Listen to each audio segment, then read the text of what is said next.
सरस्वती व्यासं जयमुदीरये नष्टप्रायेषु भद्रेषु नित्यं भागवत सेवया Bhagwati उत्तमश्लोके भक्तिर्भवति नैष्टिकी. Reading from Bhagavad Gita series, chapter 4, text 23-24. gata-sangasya muktasya jnana-avasthita-cetasah.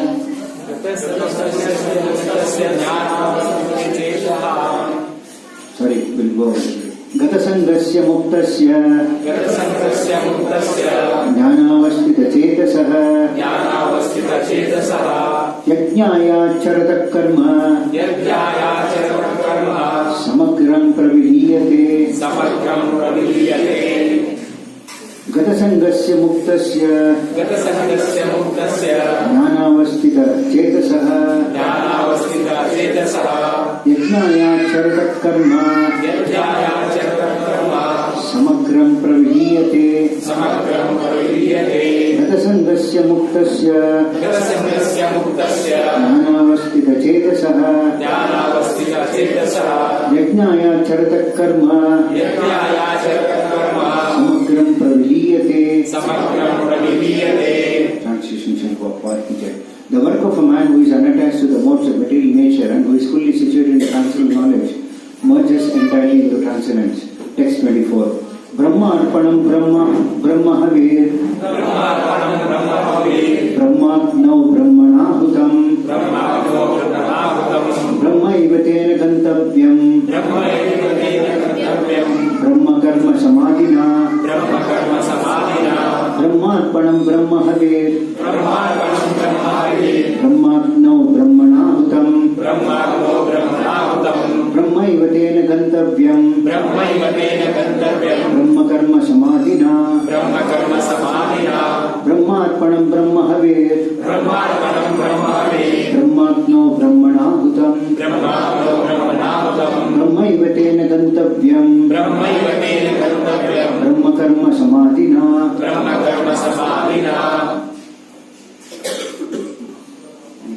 Those who want to recite, then recite 23-24.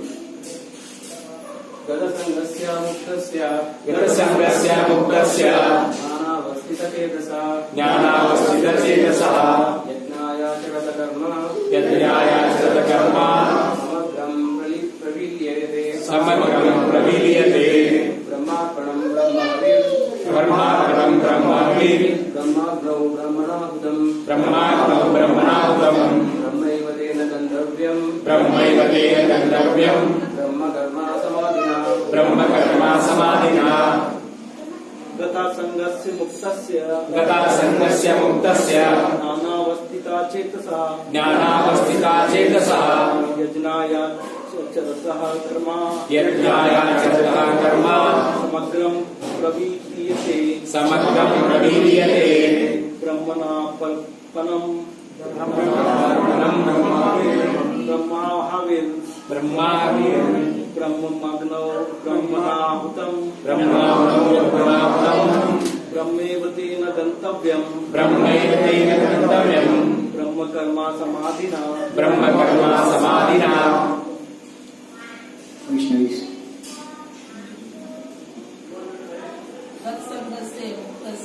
gata-sangasya muktasya jnana-avasthita-cetasah yajnayacaratah samagram praviliyate brahmarpanam brahma havir brahmagnav brahmanahutam brahmaivatena gantavyam brahma karma samadhina. Translation shall purport. I repeat translation, please. A person who is fully absorbed in Krishna consciousness is sure to attain the spiritual kingdom because of his full contribution to spiritual activities in which the consummation is absolute and that which is offered which is offered is of the same spiritual nature. Purport Srila Prabhupada, right? How activities in Krishna consciousness can lead one ultimately to a spiritual goal is described here. There are various activities in Krishna consciousness and all of them will be described in the following verses. But for the present, just the principle of Krishna consciousness is described. A conditioned soul entangled in material contamination is sure to act in the material atmosphere and yet he has to get out of such an environment. The process by which the conditioned soul can get out of the material atmosphere is Krishna consciousness. For example, a patient who is suffering from a disorder of the bowels due to overindulgence in milk products is cured by another milk product, namely curds. The materially absorbed conditioned soul can be cured by Krishna consciousness as set forth here in the Gita. This process is generally known as yajna or activity, sacrifices simply meant for the satisfaction of Visnu or Krsna. The more the activities of the material world are performed in Krishna consciousness or for Visnu only, the more the atmosphere becomes spiritualized by complete absorption. The word Brahma means spiritual. The Lord is spiritual and the rays of His transcendental body are called Brahma Jyoti, His spiritual effulgence. Everything that exists is situated in that Brahma Jyoti, but when the Jyoti is covered by illusion or Maya or sense gratification, it is called material. This material wheel can be removed at once by Krishna consciousness. Thus the offering for the sake of Krishna consciousness, the consuming agent of such an offering or contribution, the process of consumption, the contributor and the result are all combined together, Brahman or the absolute truth. The absolute truth covered by Maya is called matter. Matter dovetailed for the cause of the absolute truth regains its spiritual quality. Krishna consciousness is the process of converting the illusory consciousness into Brahman or the Supreme. When the mind is fully absorbed in Krishna consciousness, it is said to be in samadhi or trance. Anything done in such transcendental consciousness is called yajna or sacrifice for the absolute. In that condition of spiritual consciousness, the contributor, the contribution, the consumption, the performer or leader of the performance and the result or ultimate gain, everything becomes one in the absolute, the Supreme Brahman. That is the method of Krishna consciousness. Om Jnana Jnana-avasthita-cetasah Chakshuruttam Yena Tasmai Shri Gurave Namaha Shri Chaitanya Sthapitam Yena Bhutale Swayam Rupakamahyam Raki Sva Parantikam Vandeham Shri Guru Shri Udavadakamalam Shri Guru Vaishnavamscha Shri Rupam Sakrajatam Sarvanaregunatamitam Damsajivam Satvaitam Sagarutam Varitan Saitam Krishna Chaitanya Devam Shri Radha Krishna Pada Sarvanaradika Shri Krishna Kanditamscha Ye Krishna Varnasnido Vivanto Charakpate Rupesha Gopika Kanta Radha Namastude Kaptakan Chanagaurangi Radha Vida Maheshwari Vishapana Suke Devi Pranamami Haripriye Vanchata Katarupesha Upasnidu Devacha Patikanam Bhavane Vaishnavebhyo Namo Namaha Jai Sri Krishna Chaitanya Prabhu Nityananda Sri Advaita Gadadhara Srivasadi Gauravaktavrinda Hare Krishna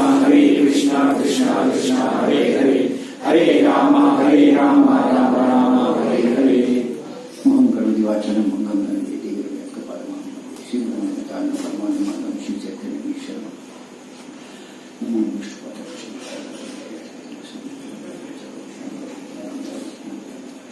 So, two verses, wonderful verses in the Bhagavad Gita. The first verse, that is in sloka number 23, two important aspects are emphasized by the Lord. That is, one should be unattached to the modes of material nature. And the second thing is that one should be fully situated in transcendental knowledge. So basically in this chapter, you have heard a couple of slokas before on what is karma, akarma, vikarma and all those things. Now here, in these slokas, the Lord is explaining to Arjuna karma from the perspective of jnana. As you know, this chapter is called Transcendental Knowledge. So from the perspective of jnana, karma is explained. So one is that one should not be attached to the modes of material nature. As you all know, that there are three modes: goodness, passion and ignorance. And then the second point that is emphasized is that one should be situated in transcendent knowledge. Knowledge is also important in activity, in any activity. So when one is situated like that, then it is explained that one has to act for the sake of yajna. Yajna or yajna purusha, that is Krsna. And in that way, one will not incur sinful reactions. So we will elaborate on this along with the purport of text number 24, where Brahmarpanam Brahma Havir, the first part of the sloka, the meaning is by spiritual oblations with spiritual instruments. We'll come to this one by one. The next one is Brahmagno Brahmana Hutam, offered in the spiritual fire by spiritual person. The third line is Brahmaiva tena gantavyam, one surely attains the spiritual kingdom, Brahma karma samadhina, by being absorbed in spiritual activities. So, here the word Brahma is used. Now, sometimes it would be confusing why Brahma, Brahman. The word Brahma here specifies spiritual. Now, this whole entire material creation is a very complex process for us to understand. In the sense, we all have material body. When we have a material body, we also have desires. We cannot be free of desires. Many times people say that I will go here, go there, stay in the forest, go to the mountains and see that, I won't have desires. That is practically not possible. Body is such that we always have some or other desires, and when the desires are there, some activity will be performed. Now, we cannot remain without activity. Some activity has to perform. And the moment an activity is performed, then the first thing that happens is that there is a reaction for that. Now, somebody might think, I am in the mode of goodness, I am a very sattvic person, I don't bring harm to anybody. And many people who are very good in nature, some may be very passionate, they don't mind cheating anybody for their own selfishness. Some might be in the mode of ignorance, they will indulge literally in sinful activities. So like that, people perform activity, whatever activities be performed in this material world come under these three categories: goodness, passion and ignorance. And in each of these modes, there are reactions. Even in the mode of goodness, there is a reaction. Because, for example, you might think that I have a lot of money, I will give it in charity to somebody, some poor man who is begging on the road. Yes, that is a good, maybe from that perspective, it may be an activity in the mode of goodness. But then what happens is that over a period of time, the person starts thinking, see, I have so much of money, I am giving in charity, I have become a good man. That also is binding a person in this material world. And again, in the next birth, that person also has to come back and give you, return back in some way or the other. That is the law of karma. Karma is very, very, very intricate and very, very difficult to understand the laws of karma. So, desire is there, activities will be there, and one cannot say, now here the Lord, the previous sloka said, one should not be attached to the modes of material nature, which is a very difficult proposition. Very, very difficult. Because we don't know. That is why the Lord is giving this knowledge, transcendent knowledge. At the same time, one cannot say that I will keep away from all these activities. We are here to perform some activity. Irrespective of whatever it is, sustenance has to be there. Even if a person has got a lot of money, he cannot sit within the four walls of a room. He has to perform some activity. So that is how complex this material world is. You cannot remain inactive. You have to perform, you have to be active. And when you perform some activity, there has to be some reaction also. So this is how very, very complex it is. Now, two important aspects we must understand in this particular verse. One is matter and the other is spirit. Now, Krishna himself says in Bhagavad Gita, earth, water, fire, air, ether, all are my separated energies. And in the following verse he says that there is an energy superior than that also. That is spiritual and a higher energy. Whereas these are inferior energy. Now actually, there is nothing inferior, nothing superior. Because everything originates from Krishna and everything has started from him. But for the perspective of understanding, we must know that matter as such cannot act on its own. For example, we can make a building, we can construct a building with bricks and clay and cement and paint, so many things are involved. And with every day passing, technology advances. But ultimately, that building also comes to an end one day. Maybe instead of 50 years, by advanced scientific technology, it may extend to 70 years or 80 years or 100 years. That's all. That is the first aspect of it. The second most important thing is that all these things that are manufactured, the ingredients that go into the construction of a building, Srila Prabhupada many times mentions, people were very happy during the earlier years. They were having a small house and people were contented with it. Now with so many high-rise buildings and apartments and villas and so many things, people are not very happy with it. Why? We must think about it. Now the point is, first and the foremost, we cannot create any of the ingredients that are required. We can assemble a couple of products and make cement. We can assemble a couple of products and make bricks or cement blocks or whatever it is.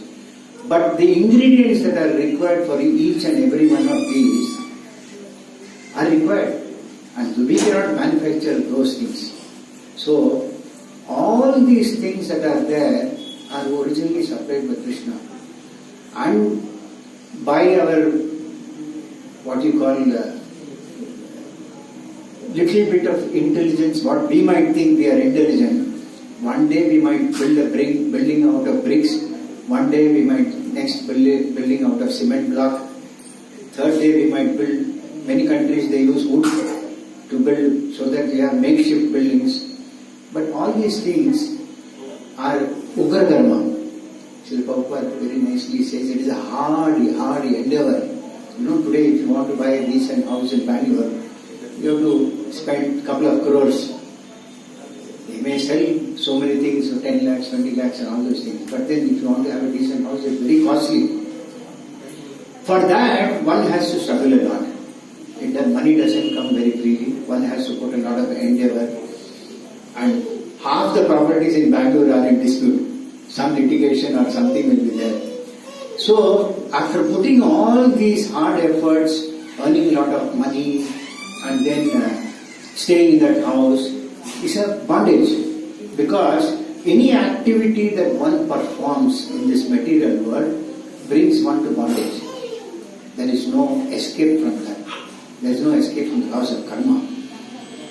Maybe some good pious activities we might have done in this previous birth, so we might be in a position to afford a bungalow or 2 crores of rupees. But in this particular birth itself, if we are not aware of what is my pious activity and what are my impious activities, then the next birth we may be struggling to buy even a small zopat. In Bombay they call zopatpatti, which is full of these small hutments. I don't know, hutments or what you call it. So the point is that one should understand why, what and how. So Isopanishad says, Isa vadintam sarvam, in the sense that everything animate or inanimate has an origin, and that origin is none other than the Supreme Personality of Godhead. There cannot be any product or anything in this material world which has no connection with Krishna. Everything has its origin. Maybe Brahma might, actually Krishna is the original creator, Brahma does the secondary creation. Something like when you build a building, somebody has to do the interior decoration. So Brahma does that aspect of it, and he does the interior decoration gives a final touch to the house. But then Brahma cannot construct a building on its own. So this is how the entire material creation takes place. And if you read the second and third canto of Srimad Bhagavatam, it explains in detail what are the intricacies of creation. And if you understand the second and third canto of Srimad Bhagavatam, you will come to know that we are, whatever intelligence we might be thinking that we are having is nothing, too insignificant.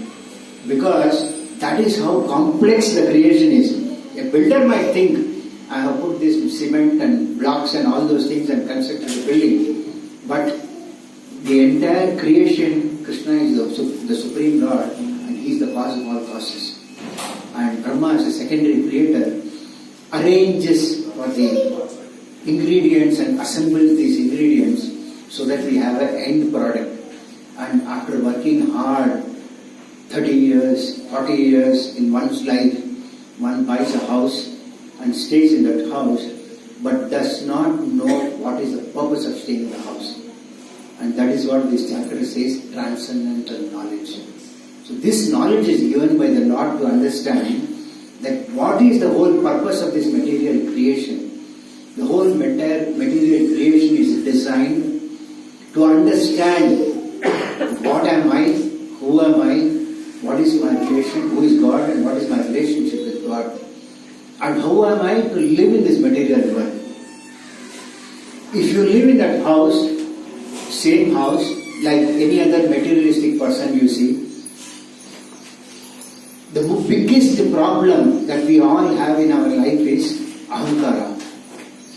Because it is due to our false ego, we fail to understand that when everything has an origin, everything has a purpose also. Now when everything has an origin, everything is meant to be served to the proprietor, isn't it? For example, you will not buy a house of 3 crore rupees and tell the maid servant you do whatever you want. No? You want the house for you to live. So like that, when we have a house, we may be thinking I am struggling very hard. But the struggle with which you are doing, that struggle endeavor is also given by the Supreme Lord. And many times people may be struggling for ages together, but still they may not be able to afford a house for even 20 lakhs rupees. I'm just taking the house as an example. Now, that person does not have the type of karma in his previous life which was required. So that is why he is struggling to get a house. So one has to struggle a lot, then he must have the karma for that, otherwise that also does not happen. And after that, if one is given the facility to earn some money, before earning some money, one has to get a job also, isn't it? That facility is provided by the Supreme Lord. It is not that I have an intelligence and I am an extra intelligent person, that is why I have got this job. That mercy also has to come from the Supreme Lord only. I was speaking to one of the devotees during one of the yatras recently I went.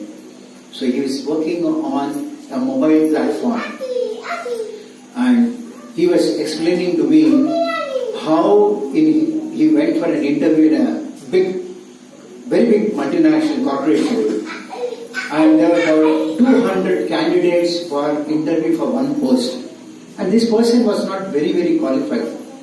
There were devotees, there were hardcore materialists who had a lot of experience, years of experience and a lot of qualification and all those things, but they could not secure the job. But this person who is known to me, he is a simple devotee, and he got this job. But the first thing that happened to him after he got the job was that the understanding that he got, yes, I got this job by the mercy of the Supreme Lord. You see, this is the difference. Now, he did not have that false ego. Whereas the same thing, if a materialist would have got the job, he would have thought, no, this is my personal capacity and capability. If it is that personal capacity and capability, so many people would not be losing jobs today, which is the headlines today. Economic slowdown and job losses, this, that, so many things are happening. So the point is that mercy has to come from the Supreme Lord. And when you get that money, if you have the understanding, yes, this money has also come from the Supreme Lord, then you will start utilizing it in the right perspective. Otherwise, what will you do is, I have got 2 lakhs of rupees today, let me see how much I can spend today on Saturday and Sunday. The Saturday and Sunday are busy schedules more than the weekdays for hardcore materials, because they work so hard, they spend a lot of time thinking how to spend this money and they don't know how to do it. So what happens is that they get into further and further bondage. So this is what keeps a person bound in this material world. And it is for them that the Lord has given this particular sloka. We will now go one by one. Brahmarpanam Brahma Havir, by spiritual oblations with spiritual instruments. That means, now the Lord, one of the names of the Lord is Yajna. The Lord himself says, Bhoktaram Yajnadabham Sarvaloke Maheshwaram. That he says that whatever is there, I am the supreme enjoyer of all that is there. And if one has that understanding, yes, that I am the supreme enjoyer, that person can live in peace. Is there one of the slokas? Now, how many of us think that the Supreme Lord is the supreme enjoyer? We always think that I am the enjoyer, isn't it? That tendency is there. Whatever it may be, even a small mobile if we purchase, we think that I am the enjoyer of that. But the Lord says, Bhoktaram yajnadavasam sarvaloka maheshwaram. He is the supreme enjoyer. And if a person lives with that understanding, yes, he is the supreme enjoyer, then that person alone can live in peace. So this is the peace formula the Lord is giving. But most of the time we think that I am the enjoyer. In the process, we cannot live in peace. There is no way we can live in peace. We will be always struggling to get that peace because we tend to think ourselves to be the supreme enjoyer. And that is because of our false ego. I. And the time comes when that I extends to my family, my this thing. Everything belongs to within my extended circle, within my family. So this ahankara, that is I and mine, keeps us bound in this material world because of lack of proper understanding. So this sloka says, by spiritual oblations. Now yajna, I know many of you have seen yajna or sacrifices. Now, as per this particular sloka, yajna does not mean necessarily a fire sacrifice. The Lord as the supreme person is also called Yajna Purusha.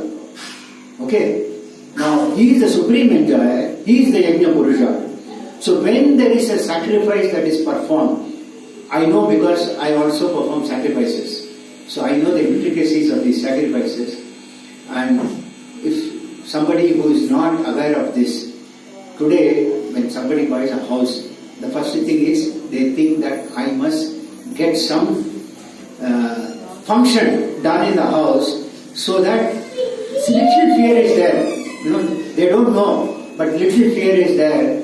So to keep that fear away, they want to do a small samskara, a fire sacrifice or graha pravesham, whatever it is called. Now that becomes a very small part of the function today, maybe a 10%. But a bigger this thing is a social gathering, inviting all the VIPs, all the relatives, all the friends, thinking that they will come, it will be a nice gathering, have some liquor, order for some food outside in some 4-star or 5-star restaurant, so that what happens is everybody is pleased. Everybody is pleased and they are happy. And the person thinks, oh, everybody has come and they have been very, very pleased and they have gone very, very happy. Then exchange of gifts, and after some time some thoughts come, that person never gave me a gift also. He thought this gift which he has given me, It's not of value to win. So many things happen. So, this is yajna. People don't know what is a yajna. Even the fire sacrifices that are performed, in fact, that particular samskara is also a very highly spiritual samskara. It is meant for the pleasure of the Supreme Lord Krishna only. He is Yajna Purusha. So that is why it is called Yajna. And in that particular sacrifice, a lot of ingredients are offered. And that sacrificial fire is the mouth of the Supreme Lord. It is the mouth of the Supreme Lord. And ingredients are put into that fire. And when the Lord becomes pleased with that, the Lord accepts it. And when the Lord accepts it, that means the Lord is happy with your sacrifice. Now, how many know that it is the mouth of the Lord? How many know what are the ingredients that are supposed to go? How many know that the person, now, as per the Shastra, I am talking purely Shastric point of view. I took one subject willing because there are so many things connected to it. Now, a pure Brahmana is supposed to perform these sacrifices. Now, a Brahmana is one who should not expect anything in return for a sacrifice he is performing. How many priests are there today in this world who will perform a grihastha, grihapravesham or a fire sacrifice without expecting anything? Is there anybody? You can think of? No. When a person with that attitude performs a sacrifice, the sacrifice that he performs has no value. It has no meaning at all. Because the first thing he does when you go and speak to him is, he will ask you, it will cost you this much. Isn't it? And then you have to start thinking whether it is really worth spending that money for this or not. And whether he knows the subject matter or not. Isn't it? You are going to spend 30,000-40,000. Today, if you do that Grihapravesham, anywhere between 30,000-40,000 rupees is cost. Then the thought process comes, why did I buy this house? Does it really worth spending that much for this Brahmana? You don't know. Then another important point is, the ingredients that go into the sacrifice have to be pure in nature. For example, the ghee that is offered into the oblations, it is mentioned in the Shastras that the Lord will accept it only if the ghee is pure. If the ghee that you offer is not pure, the Lord does not even accept it. So, what has happened to that? Whatever you have performed with all the struggle has kept you bound again with that another samskara, because you have paid somebody who has not done the service for you because he has expected the money. You are not sure what you have put into the sacrifice because the quality of the ingredients is not pure. The outcome is not spiritual because the basic understanding is not there. The Lord does not even accept the sacrifice. So whatever you have done, it has all been a waste of time and energy. Isn't it? But the real understanding is that if that sacrifice is performed for the pleasure of the Supreme Lord, the person who knows the subject matter, brings the right ingredients, performs it in the proper way, recites the mantras properly, and he does it for the pleasure of the Lord without expecting anything, the Lord becomes happy. And then that house becomes spiritualized. That person is called a grihastha. Otherwise, he is called a grihameti. When a person lives a life like that, that is only one aspect I have touched today. Not the other aspects of household living. Just one aspect. So if this is not there, then it is another bondage. And then in today's situation, people want to do sacrifices. I attended one of the sacrifices where I was assisting another Brahmana. So he took me, he said, come along with me. I went there. He's a multi-millionaire in Bangalore. He has got a lot of housing projects going on. And he wanted to send his daughter to Germany for further studies. So the sacrifice was started by the pujari as usual. And then little demand started coming. The mother of this one girl came. My daughter is going very far off place. So for her well-being, please perform a sacrifice. And the person who took me, he said, yes, I will do that. Then the daughter, after some time, the daughter put up a demand. Please give me a blessing so that whatever study I do there in Germany, I come up with distinction. Then the Pujari said, yes, I will do that also. But the demand did not end with that. After some time, she said, I want to settle there only. So please bless me so that I can settle there and be well placed. The Pujari said, yes. Now I know the outcome of all these things. So the point is that demands are always there, materialistic demands. All these demands that we put in will only bind us, particularly in this material world. This is what this sloka is all about. Now we will go into the subject matter of the sloka. By spiritual oblations with spiritual instruments. That means whatever you are offering into the fire sacrifice, that is to be spiritual. Now, two things I mentioned. One is matter and the other one is spiritual.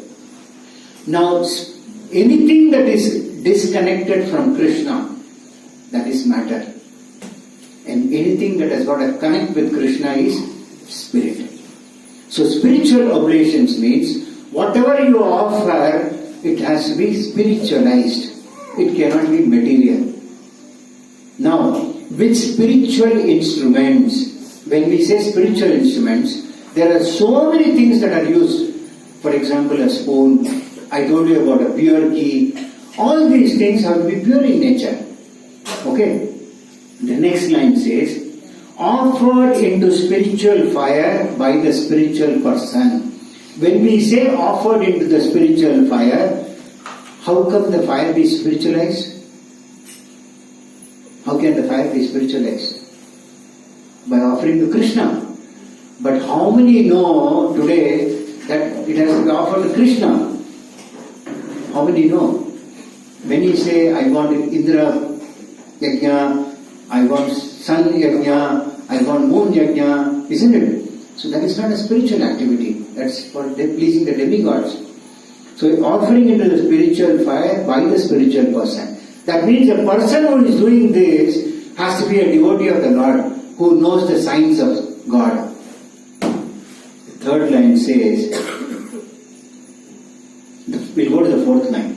By being absorbed in spiritual activities. That means when that activity is performed and with the understanding that it is a spiritual activity, how will that understanding become spiritual? When one has got an understanding that Bhoktaram Yajna Tapasam Sarvaloka Maheshwaram. When that Supreme Lord is a beneficiary of that sacrifice, then the third line says, one surely attains the spiritual kingdom. So when we have that understanding, yes, the Lord is the supreme enjoyer of all these sacrifices, He is the Yajna Purusha, then that activity becomes spiritualized. And when it is not done, then it is a material activity which is binding us, very hardcore binding I would say. We don't know what is happening to that particular karma, whether to the person who is doing it or whether to the person who is hosting it. We don't know. That is why even after spending so much of money, and people are not very happy in that house because their understanding is lacking. So this particular verse explains that. Now I just took house as an example.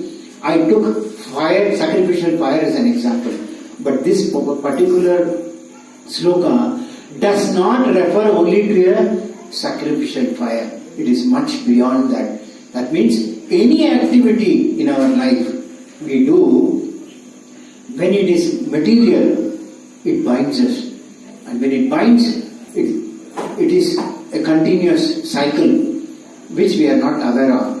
But any activity, the same activity when we do as a service to Krishna, keeping Krishna as the center of enjoyer, that becomes Brahman. That is what this Brahman is about. Brahman means spirit. Everything has a spiritual value. So when you have that understanding, then everything becomes spiritual. And when you perform spiritual activities, all your activities are free from reactions. And when your life becomes free from sinful reactions, then your body becomes spiritualized, your life becomes spiritualized, Everything in your life is spiritual in nature. And that is when Krishna says in the third line, you will attain the spiritual kingdom. Otherwise, no. There is no way that you can attain the spiritual kingdom. So, this is how important this particular verse is.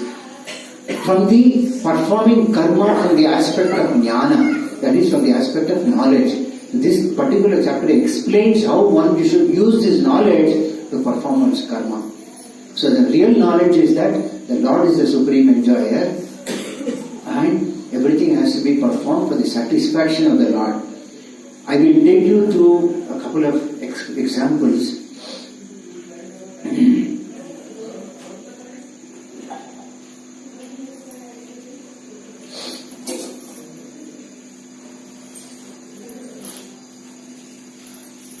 One time, our founder Acharya Srila Prabhupada was one of the foreign countries. So, many devotees asked him, what is this performance of our transcendental platform? That means, when you cross beyond the three modes of material nature, that means I explained that how even mode of goodness can find you in this material world. So one has to go beyond the three modes. That is what is called transcendence. So anything related to the Lord is transcendental in nature. The Lord is transcendental. Anything related to the Lord is transcendental in nature. So one time when Srila Prabhupada was there in one of the Western countries, so many disciples asked him, what is this transcendental platform? They said that sometimes we may be feeling that we are the transcendental platform, but many times we are affected by the three modes of material nature. So which Srila Prabhupada replied, it is like you are in a boat in the midst of an ocean. You are sailing in a boat in the midst of an ocean. You take it as a boat or a ship or whatever it is.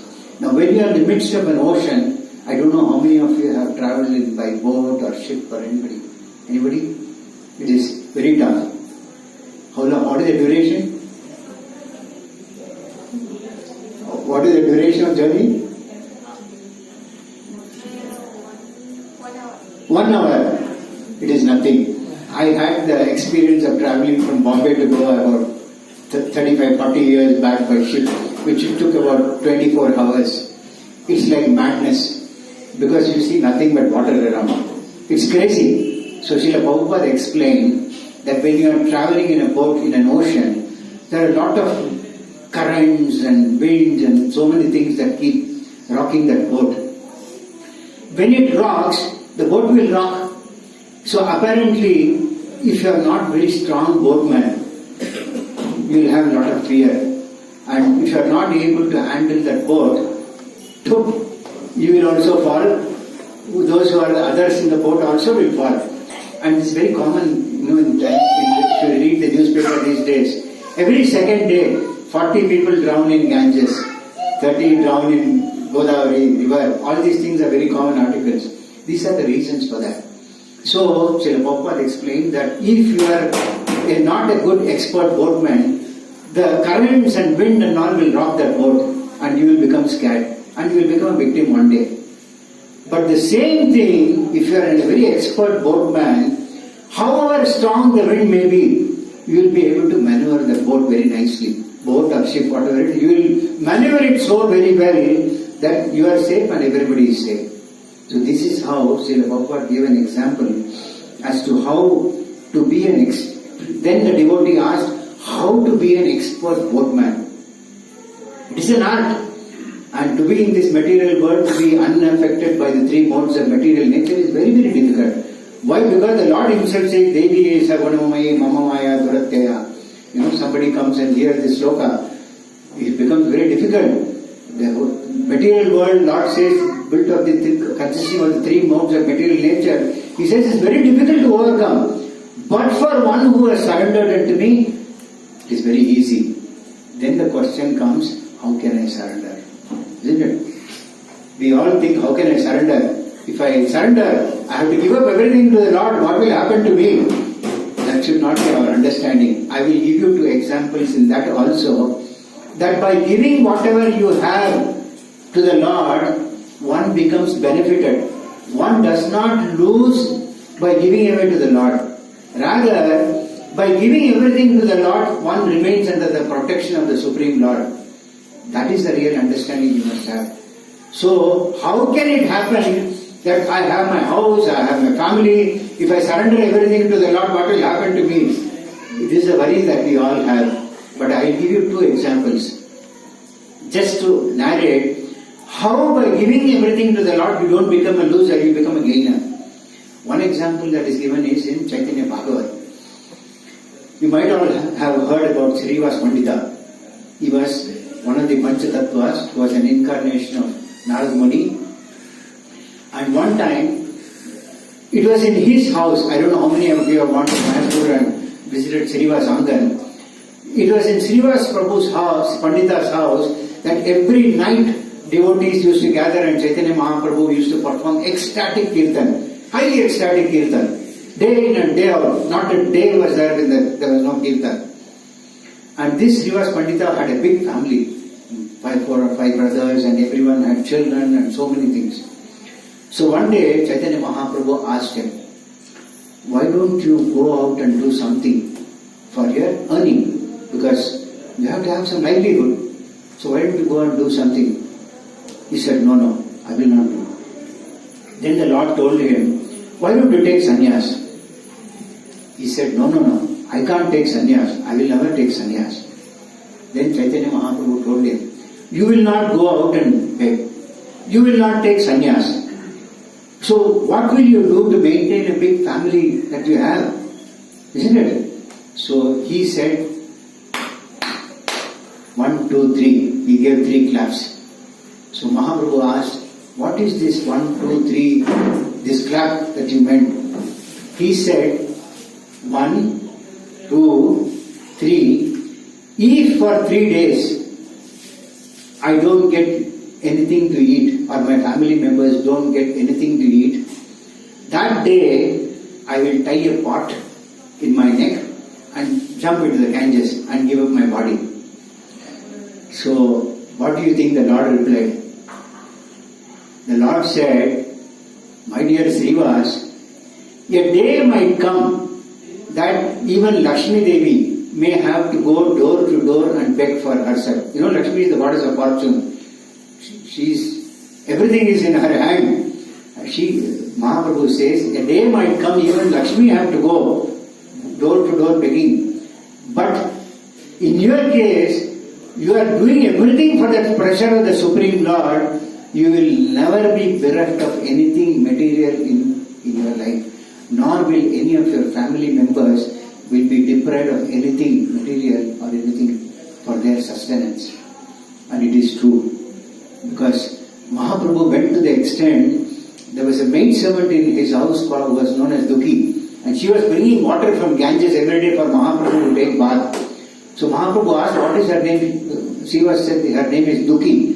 Dukhi means in Hindi distress. Mahaprabhu said her name cannot be Dukhi because she is bringing water for my bathing me. Her name has to be Sukhi. So the point is that Srivas Pandita was never bereft of any opulence throughout his life, nor any of his family members were.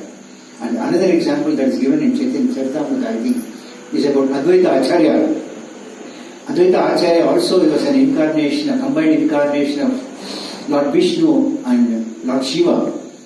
And he used everything in service of Krsna.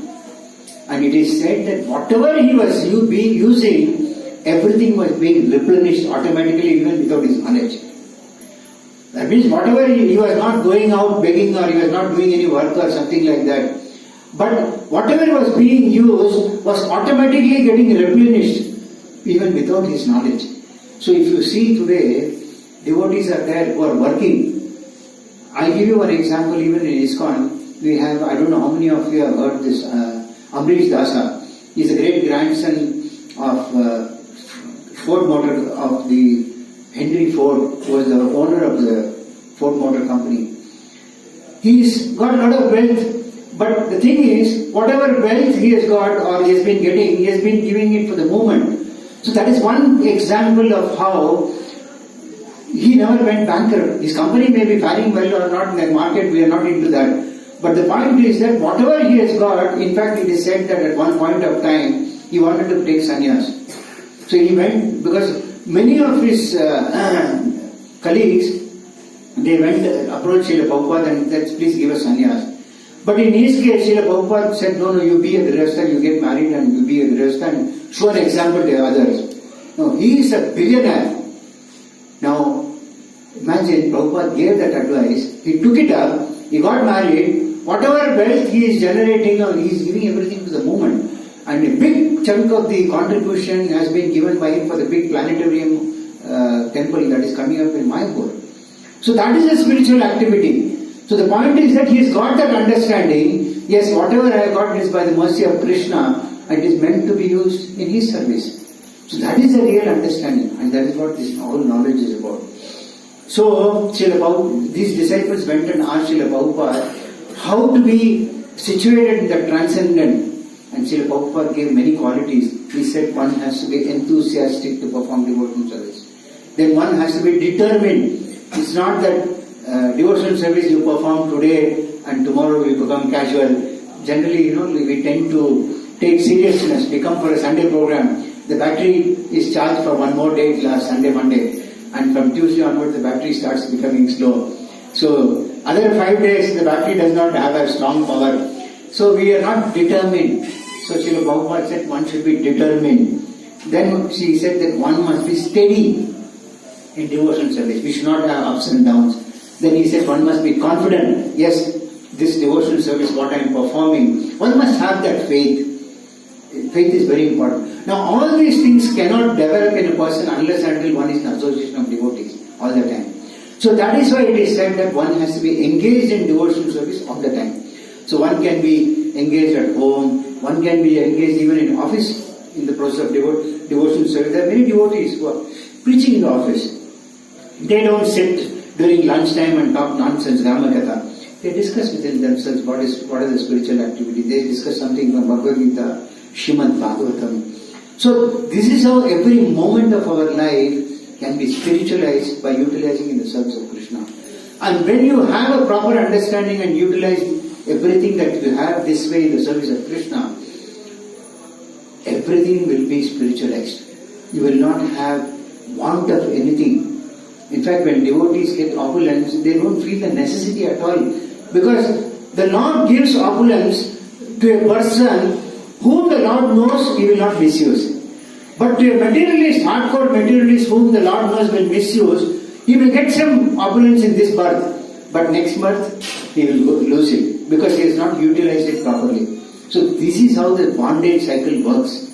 And one must have the proper understanding for that. So there are some more pastimes, I don't know how long I can, before concluding, I can give one more pastime. When Srila Prabhupada went to another foreign country, a reporter came, he said that your devotees are living a very austere life. But at the same time, I see that they are having an awful lot of opulence. Even when Srila Prabhupada went, he used to travel in Mercedes Benz and other cars. Many reporters asked, why as a Swami you are traveling in this posh this thing. But they don't have the understanding, because Srila Prabhupada had the capacity to even spiritualize his travel. That is how this mood was. So this devotees, one reporter came and asked, he said that your people are going and begging money in the streets and all these things, and on the other hand they are leading a very opulent life. Srila Prabhupada said, we collect money by selling books. And he said, if I give the books freely, you may not take it very seriously in your life. Okay? It will look very cheap thing. So when somebody pays something, he has got a value for that book. Srila Prabhupada said, we are giving it to you so that you appreciate it. And then Srila Prabhupada said, are you happy? The reporter said, yes, I am happy. Then Srila Prabhupada said, even dogs are happy. The dog also thinks that it is happy. So it is an illusion. If we think that we are in happiness, it is an illusion. So Srila Prabhupada read that there is a difference between the two. He said there is a difference between my disciples and others. He said there is a physician who uses a knife. Now there is a physician who uses the knife to cut a tumor. If somebody has got tumor, the physician has to use the knife to cut the tumor. So what he is doing is he is curing the disease. But on the other hand, there is a person who tries to use the knife to stab somebody. So this is the difference that Srila Prabhupada explained, that my disciples, whatever they do, they are doing for the pleasure of Krishna. But whatever outsiders they do, they are doing it for their own pleasure, by which they are suffering. But my people, they are using everything for the service of Krishna. So even if they are living an opulent life, they are doing it as a service to Krishna. So this is in a simple way. And then Srila Prabhupada quoted this sloka, Ishyavasya Vidam Sarvam. Everything animate or inanimate belongs to that Lord, Supreme Lord, and so has to be utilized only in His service. So this is how Srila Prabhupada explained. So with this, I conclude the class. I can take a couple of questions any of you have on this particular subject. Any questions, any comments? Prabhu, I have a question. Yes. You are talking about this goodness, ignorance and goodness. Yes. If you are staying in a place like Mayapur or Vrindavan, even will be these moods? Very nice question. When you are staying in a holy place. Now, one thing is, staying in a holy place is one thing. The second important aspect is what you are doing in that holy place. That is important. I will give you an example. I relate with many devotees also. So there is one devotee who was here with me in the temple, one of the temples that do service. Very serious, very dedicated, highly committed brahmachari. Somehow, now what happens is when you perform devotional service, there are some inner desires that are there. If you hold on to that, it will come out some time or the other. So he had a desire to accumulate wealth, and he did not come to me. Of course, he spoke to a couple of devotees that I have a desire to go to Vrindavan, and is it right? So some said Vrindavan is a nice place, and some said what you do in Vrindavan is very important. So he went, and in the process he continued service for some time. But that desire inside to have some money was pricking him all the time. Now he is a brahmachari. A brahmachari is supposed to live an austere life with minimal requirement. So the desire went on building up. And Lord fulfills that also. So finally he came in contact with somebody who was doing a business. He was looking for somebody to help him out. This person went and contacted him. He said, yes, please join me. He joined the business. And finally, what happened is, he is doing some devotional service, but now it is secondary. Primary is his business. And the next thing that happened was, he changed his ashram. He left his brahmachari, celibacy. So what happens is that, what you do in this place is important. You can be in Bangalore, have that same consciousness of Vrindavana, Mayapur, by practicing a proper Krishna conscious life. But after going there also, it is not sure unless and until you are focused on the activities of Krishna consciousness. Unless and until you dedicate your life for the sake of Krishna, these things will start pricking you. That determination should be there. The same thing you can be here, be in the association of devotees, lead a proper Grihastha life, you won't lose anything, but live a proper spiritual life. These are very, very important aspects. Here, you had a question. Please.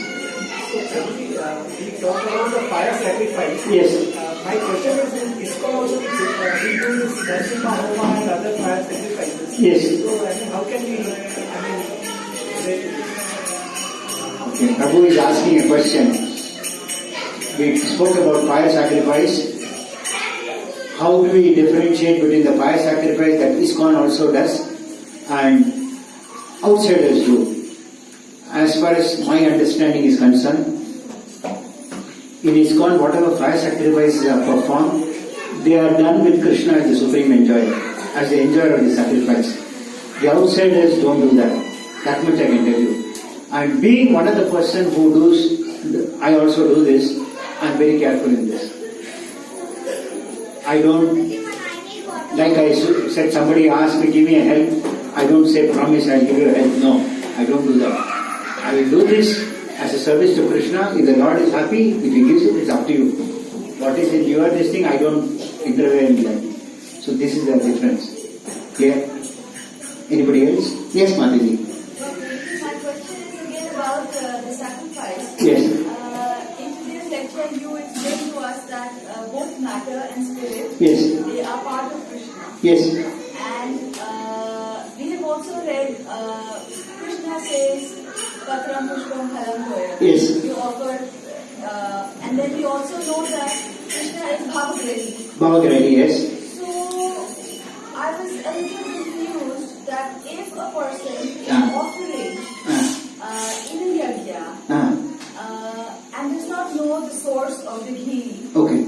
and is offering it to Krishna, the requisite is that it should be pure ghee. Okay. Other ingredients should be pure. Okay. But at this moment, procuring is not probably possible. So if the person is offering in the yajna, offering to Krishna, then will Krishna not accept it? Yes. One aspect, Bhavagrahi Janardana, I accept it. Krishna accepts the mood of a person who is offering. At the same time, when you buy something today, would you check whether you are paying what you are getting, you are paid for? Do you do that? So similarly, when a person buys these ingredients thinking that I am buying for the service of Krishna, Krishna directs him to a person who can give the right product. But when he does not think of Krishna, then many times he can get carried away. Second, many times it may happen, there are many pastimes. I can tell you one pastime of Puri. What is that place? I forgot the name of the place. You remember the small boy offers to Krishna, but the same thing the father did not accept. When the father was offering everything to Krishna, the Lord was not accepting.